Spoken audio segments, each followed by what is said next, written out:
Okay, good morning, good afternoon, everyone. Shalom Aleichem, Bruchim Habayim to the Kollel Agra de Pirka Monday afternoon National Shir. We have an amazing topic today, connecting Parshas Terumah, Parshas Shkalim, Purim, Haba Aleinu L'Tova. I'm not sure if I even ever gave this shir as a shir by itself, so here we go. We have very exciting news. If anybody wants to join us on our upcoming journey, which is going to take place during the Yemei HaSfira, right before Lag BaOmer, for the very first time we're going to Eastern Europe, and we're going to go to Belarus, which has not been available for Americans for a number of years. Going to go to Radin, to the Chafetz Chaim's kever, for Shabbos in Vilna, to the Vilna Gaon, Reb Chaim Volozhiner, the Ar Sameach, the Rogatchover, Reb Shimon Shkop, Mir, Slabodka, Panovich. Okay, Parshas Terumah, Maimer Mem Gimel. Okay, here we go. V'yikchu li Terumah. V'yikchu li Terumah. We all know the parsha begins. Hashem tells Moshe Rabbeinu, speak to Bnei Yisrael. V'yikchu li Terumah, me'ez kol ish asher yidvenu libay, tikchu es Terumasi. Rashi says, V'yikchu li Terumah, li lishmi. It's not enough. V'yikchu Terumah. It's not enough to give it. It's not enough to take it. It has to be with the right intentions. So, here you have a Jew. He was opening up his checkbook. He was going to write out $1 million check. And he told Moshe, I'm going to write $1 million check. Make sure you give me a big plug. Make sure you make me a nice mishaberach. Make sure you give me the right recognition. Moshe Rabbeinu said, save your ink. We're not taking your check. The guy says, what? You're not taking my check? What's wrong with my money? Nothing's wrong with my money. We don't like your intentions. You're not giving it lishma. Can you imagine such a thing? Imagine a shul was having a dinner, and a guy gets up at the dinner. He says, I want everyone to know I'm the most generous guy in the shul. I'm pledging $2 million to the shul, and he writes out a check on the spot. And he says, everybody, I want you to honor me, give me recognition. What do we do with this man's check? We cash it immediately. That's what we do with it. Yeah, but he's not giving it lishma. He's giving it for kavod. Okay, that's his issue. But in terms of the Beis HaKnesses, they'll take the money. You know what it says? La'olam tikach. You take it. That's the rule. All of a sudden, when it comes to the Mishkan, we have such high standards that if the guy does not give it lishma, then we're not going to accept the money. Why would that be? Why would we only accept the money if this gentleman gives the money lishma? All of a sudden it has to be lishma. Don't Chazal say, La'olam yasek adam b'torah mitzvahs shaloi lishma, shemitoich shaloi lishma, ba lishma? Why would it not be enough that he's giving the money? And as we're about to learn, that this hakpada, that the Terumah be given lishma, was not a maila, it's li'ikuva. And we're going to learn something very amazing that it says in Sefer Melachim and in Divrei Hayamim. In Melachim, the message was sent to Hiram, the king of Tzur, and it said as follows: Ata yadata es David avi. You knew David, my father. Shlomo says to Hiram, Ki lo yuchal livnos bayis l'shem Hashem l'kav. He was not able to build the Beis HaMikdash. Mibnei HaMelchama, because of the war asher sivavuhu that surrounded him. Ad teis Hashem itam tachas kapos ragloi. Va'ata hiniach Hashem l'kei li misaviv ein satan ve'ein pegara. Shlomo HaMelech tells Hiram, David HaMelech was not able to build the Beis HaMikdash because of the wars. And I say, V'hineni oimer livnois bayis l'shem Hashem Elokai, kasher diber Hashem al David avi leimar, bincha asher etein tachtecha al kisacha hu yivne habayis l'shmi. Okay, so Shlomo HaMelech is saying to Hiram, my father David was not able to build the Beis HaMikdash, but I am, and I'm going to do it. Now, what's the reason why David cannot build the Beis HaMikdash? Because of wars. Simply, what's wrong with wars? Like we're accustomed to learning, that David's hands were, so to speak, stained with blood. David says to Shlomo, as reported in Divrei Hayamim, Aleph, Parak Ches, Pasuk Zayin through Yud, David said to Shlomo, my son, I wanted to build the Beis Hamikdash, but Hashem said to me, Dam laroiv shafachta, you spilled so much blood. U'melchama is gedolos asisa, you waged so many wars. Lo sivne bayis lishmi, you cannot build the Beis Hamikdash. Ki damim rabim shafachta artz lefanai, you spilled a lot of blood before me. You're going to have a son, Hashem tells David. He's going to be a man of tranquility. I will give him respite from his enemies around him. His name will be Shlomo, and he will have tranquility. He will build the Beis Hamikdash for my sake.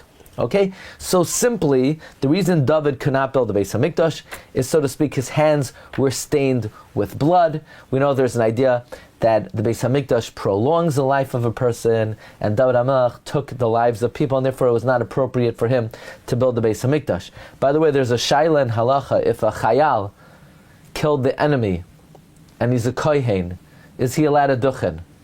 We once spoke about that. Let's say you have a guy, he's fighting in the Israeli army, he kills the enemy, is he allowed a duchen? Usually we say, roitseach al yisas kapav. Someone who murders, he cannot raise his hands are stained in blood. Rav Soloveitchik reported in the Sefer Nefesh Harav, page Kuf Lamed Beis Oisei, he paskins that if a soldier kills the enemy, he's now at a duchen.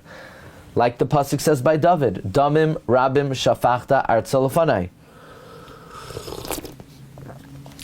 Rabbi Vadia Yosef and Yechavadas Chelakei Siman Yadad paskins only if he killed a Yisrael, but not if he killed an Akum.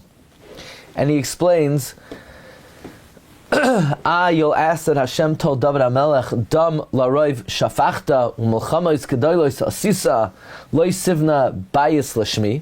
So that seems to indicate that David, who killed the enemy, was not allowed to build the Beis Hamikdash. Rabbi Vadia Yosef says, look in the Radak. The Radak says, Dam laroiv shafachta is going on innocent blood. He caused the demise of Noiv Ir HaKohanim, which was the Siba for killing the Kohanim. Like it says, Anoichi hasiboisi b'chol nefesh beis avicha. In any event, we know there's such a value that someone who takes a life is not allowed to duchen. So simply, David could not build the Beis Hamikdash because he is responsible for bloodshed.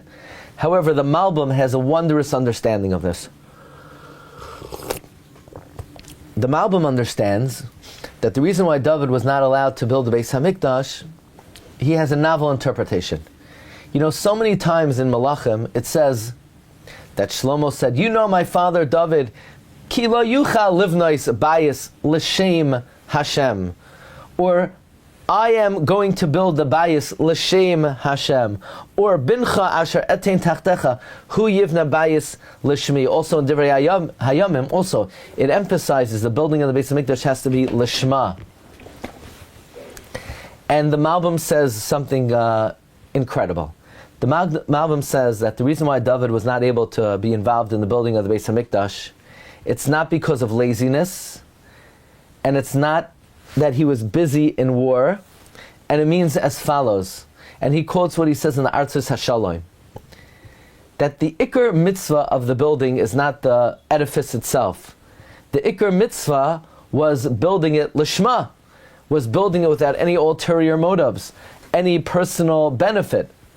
Like it says 3 times, L'shem Hashem, L'shem Hashem, L'shem Hashem. The problem was it would not have been humanly possible for David HaMelech to build the Beis Hamikdash without ulterior motives. Why? Because David HaMelech was promised that through the building of the Beis Hamikdash, there would be respite from the enemy. And since David was constantly fighting wars, he stood to personally gain by the building of the Beis Hamikdash. Namely, that if he would build the Beis Hamikdash, he would have tranquility from all of his enemies. So therefore, David was not able to muster up the perfect kavanah to build the Beis Hamikdash lishma, because since he always had to face enemies that caused him hardship, by building the Beis Hamikdash, he could not help but have personal think a personal benefit by building Beis HaMikdash. But Shlomo HaMelech, who was promised, irrespective of the Beis HaMikdash, to always be at peace, so he had nothing to gain. He didn't gain anything by building Beis HaMikdash. The reason why David couldn't build the Beis HaMikdash because of the wars, it's not that his hands were stained in blood. It's that because of the wars he was always involved in, if he would build the Beis HaMikdash, he couldn't help but to think, oh, this would really be, give me a break from the enemies that surround me. But Shlomo HaMelech, who was promised to have peace and tranquility, so he stood nothing to gain by building the Beis HaMikdash, he was able to build the Beis HaMikdash Lishma. That's how the Malbim understands why David couldn't build the Beis HaMikdash because of the wars. Not that his hands were stained in blood, but rather because he couldn't muster up perfect kavana. So Hashem wanted the Beis HaMikdash to be Lishma, without any ulterior motive, and therefore since David was promised that there would be Shalom from building the Beis HaMikdash, without any, David could not build the Beis HaMikdash totally Lishma. But Shloimeh, who the pasuk says would have been an ish menucha, Ata yadata as David avi kila yucha livnois bayis l'shem Hashem eloikav. The reason is because of all the wars that surrounded him. However, Shloimeh, who was promised to have peace irrespective of Beis HaMikdash, only he was able to build the Mikdash Lishma. So what do we see from here? We see that the ikar of the Mikdash is not the edifice, it's not the bricks, it's not the mortar, it's not the cement. The ikar is the kavana. So just like in Malachim and in Divrei Hayamim, we see the emphasis on the word Lishmi, so too in the Mishkan, it was critical, V'yikchu li truma li lishmi. So the Lishma was a critical aspect of the building of the Beis HaMikdash. However, there was another very important aspect of the building of the Mishkan, and that is, aside from the fact that it had to have been with a kavana lishma, the level of the Mishkan was also in accordance with the level of the people who were involved in building it. You know, the Sfarno, in the beginning of Parshas Pekudei, the Sfarno writes that the reason why the Mishkan was never destroyed, you know why the Mishkan was never destroyed? Because those who were involved with it were Tzadikei Hadar and Chasidei Olam. The Sfarno writes, the reason why the Mishkan was never nifsad is because the Mishkan was Atzei Shitim Oimdim. It was Oimed La'ad Oli Ome Oilamim. And it never fell into the hands of the enemies, as opposed to the Mikdash of Shloimeh and the Kalim of Shloimeh, that we know that when the first Beis HaMikdash was destroyed, it fell into the hands of Nefuz Radin. Not so the Mishkan of Moshe Rabbeinu. And the reason for that is there are four ingredients in the Mishkan of Shloimeh that contributed to why there are four reasons about the Mishkan of Moshe Rabbeinu, why this Mishkan was never destroyed. Number one, it was Mishkan Ha'edos. What does that mean, Mishkan Ha'edos? That the luchais were there. And because it had the luchais, which were Masei Elokim, through Moshe Rabbeinu, this special ingredient ensured the eternity of the Mishkan. Number two, it was Asher Pukad Al Pi Moshe. It was under the auspices of Moshe, the Isha Elokim. Number three, it was through Isamar, the eminent son of Aaron. And number four, it was constructed by Betzalel ben Uri ben Chor. So therefore, because it had these four ingredients, therefore it never fell into the hands of the enemy. But the Mikdash of Shloimeh, do you know who built the first Beis HaMikdash? All the workers of the first Beis HaMikdash were from Tyre, Tzur. So even though the Shechina dwelt there, but nevertheless, many of the components went lost. They needed to fix it, sustain it, and it fell in the hands of the enemy. But the Bayis Sheni, that did not have any good attributes, the Shechina did not dwell, and it fell in the hands of the enemy, because in the Bayis Sheni there was no luchais, and it was under the auspices of Koresh, not Shloimeh. There were no Levium involved, like we know that Ezra tried to find Neviim, and none of the Levium came. So the Bayis Rishon, although you didn't have Moshe, and you didn't have people of the stature of Betzalel, but at least it was under the auspices of Shloimeh, and at least you had Levium. In the Bayis Sheni, you didn't have any Levium. So these are also very important ingredients of the building of the Mishkan. So aside from the fact that the Mishkan had to be built Lishma, so it comes out like this. Not only did the kavanos that were had when building the Mishkan have an effect on the eternity of the Mishkan, but also the ingredients and the elements that were used to build the Mishkan also contributed to its eternity. Aside from that, we once spoke out that there are many items that the Mishkan were built of that came from the Avos HaKadoshim. The Briach HaTichain was from the tree that Amram Avinu planted in Beersheba.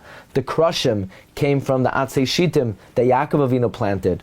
There were many things like the Avnei Shayam and the Avnei Miluim that came from Gan Eden. But now we're going to come to a very interesting ingredient. Aside from the fact that the Mishkan had to be built Lishma, aside from the fact that there were luchais in the Mishkan, and it was under the auspices of Moshe and Isamar and Betzalel, and you had, aside from the Briach HaTichain, that was from the Eshel of Avram, and the Krushim that were from the Atzei Shittim of Yaakov, and all the various items that came from Gan Eden, there's another very interesting ingredient. And that is when a guy came to the Mishkan to write out a check, if we would look into his heart and we saw the guy was being stingy, let's say the guy was a billionaire, and he was giving us $100,000, we wouldn't take it. We wouldn't take it. Why? Because it's only me'es kol ish asher yidvenu libai. It's only someone who his heart compelled him with generosity, tikchu es trumasi, which is a pela atzuma. What if a guy, a billionaire, calls up a shul and he says, I would like to give you $10,000. And you know the guy is being a cheapskate. What do you do with his check? You bring it to the nearest bank and you cash it immediately. What do you mean? But the guy's being stingy. Say, that's his problem. We'll deal with the fact that we need to cash the check. We're not going to return this guy's donation because of a lack of generosity. Why is it that this was an integral ingredient in the donation of the Mishkan, that it has to be me'es kol ish asher yidvenu libai? Why was it so important that the donations to the Mishkan had to have been given with generosity? The Gemara tells us in Masechta Yuma that why was the first Beis HaMikdash destroyed? Because of the three cardinal sins: avodah zarah, gilui arayos, shfichas damim. But Mikdash Sheni, they were oisek in Torah, they were oisek in mitzvahs, they were oisek in gemilas chasadim. Why was it destroyed? Because of sinas chinam. Question: sinas chinam? Who cares? What is so terrible about sinas chinam? Is sinas chinam a lav sheyesh by kares? No. Is it even a lav sheyesh by maisa? No. It's a lav she'ein by maisa. There's nothing Bezdin could do to administer any kind of punishment for sinas chinam. So why was this such a chamor sin that just like the first Beis HaMikdash was destroyed because of avodah zarah, gilui arayos, and shfichas damim, the second Beis HaMikdash was destroyed because of sinas chinam? How could sinas chinam be such a acute sin, such a terrible sin, that it's responsible for the destruction of the Beis HaMikdash? And in order to answer this question, we have to introduce a very important idea. And that is, why does God need a Mishkan? God needs to reside on gold, on silver, on copper. Isn't Hashem maloi kol haaretz kavodai? Doesn't the Navi say, Eizeh bayis asher tivnu li ve'eizeh makai menuchasi? What, you think the Shechina rests on physicality? Doesn't the Gemara Nivama say, Ami shaira al eitzim alvanim? You think God rests on stone and wood? Even if it's a beautiful building, God doesn't rest on a building. God rests on the Jewish people. Comes the Gra on Shir Hashirim, and the Gra says something fantastic. The Gra says that when the pasuk says V'asuli mikdash v'shachanti b'soicham, God rests on the Jewish people. The dwelling of the Shechina was on the heart of Bnei Yisrael. So this is another thing. God doesn't rest on buildings. He doesn't rest in shuls. He doesn't rest on things. God rests on Am Yisrael. But what does that mean, He rests on Am Yisrael? He rests on the hearts of Am Yisrael. However, there's no individual heart which is a worthy resting place for the Shekhinah. God only rests on the collective heart of Klal Yisrael.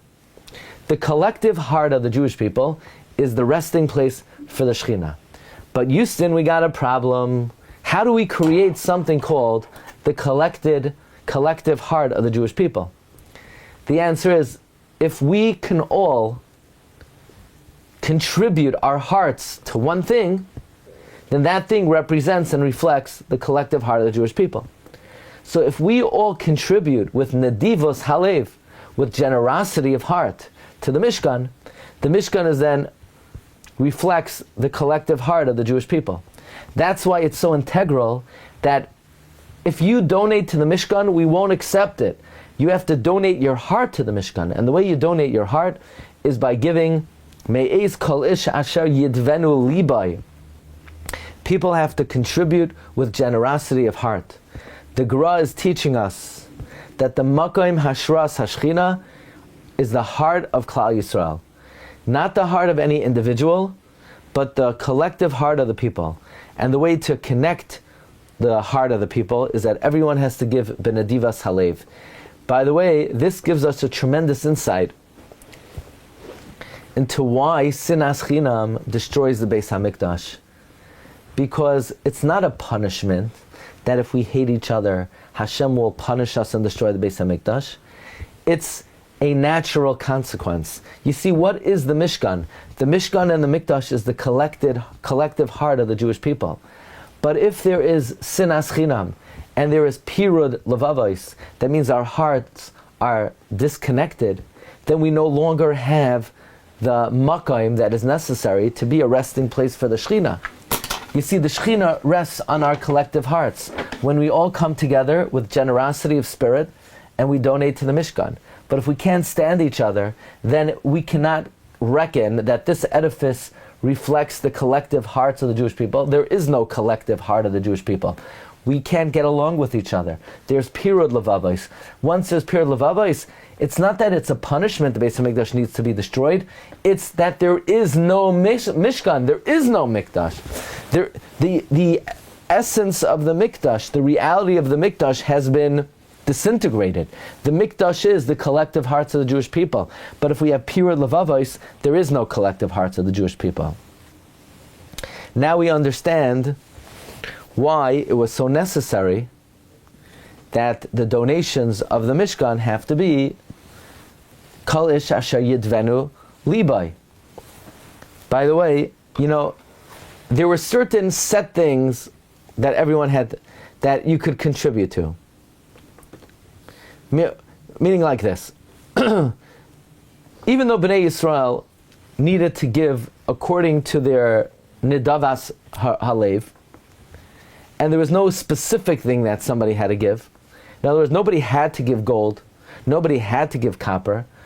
Everyone could give kafi nidavas libam, but there was one thing that was legislated that everyone had to contribute to equally, and that is everyone had to equally contribute to the Adonim. And how did everyone contribute to the Adonim? Everyone contributed to the Adonim by giving the Trumas Shkalim. Each Jew gave Machzas HaShekel, and from the Machzas HaShekel, they created the Adonim. We read about it in Parshat Pekudei, that the Kesef Pekudei Ho'eda, Me'as Kikar, Ve'elef Ushva Me'os Ve'chamisha, Ve'shivim Shekel, Ve'shekel HaKodesh. Everyone gave a Machzas HaShekel, and from that Machzas HaShekel, they made the Adonim. So the Adonim came from the Machzas HaShekel of each individual Jew. Why was it that of all the things, everyone needed to contribute a Machzas HaShekel equally for the Adonim? The idea of the Machzas HaShekel, the Alshich explains, is why did every Jew give a Machzas HaShekel and not a Shekel Shalem? The Alshich brings from Rav Shama Al-Kabetz that the symbolism of the Machzas HaShekel was to show every Jew that the importance of their unity. Let no Jew think that they are an island unto themselves, but rather everyone gives the machzas hashekel to indicate that each person is only a half an entity without joining up with the rest of the nation. The message of the machzas hashekel was that no individual stands by themselves. Everyone is a small part of the sum total. The message of the machzas hashekel was to show the unity of the Jewish people, that nobody is shalem by themselves. By the way, the Maser Rokeach, Masechta Shkalim, also says the gematria of shekel is nefesh. Shekel is 430. Nefesh is 430. That's why we give a machzas hashekel. Why? To show that we're a half a shekel without, we're a half a nefesh without our friend, without the rest of Am Yisrael. So by giving the machzas hashekel, Klal Yisrael came to the appropriate achdus.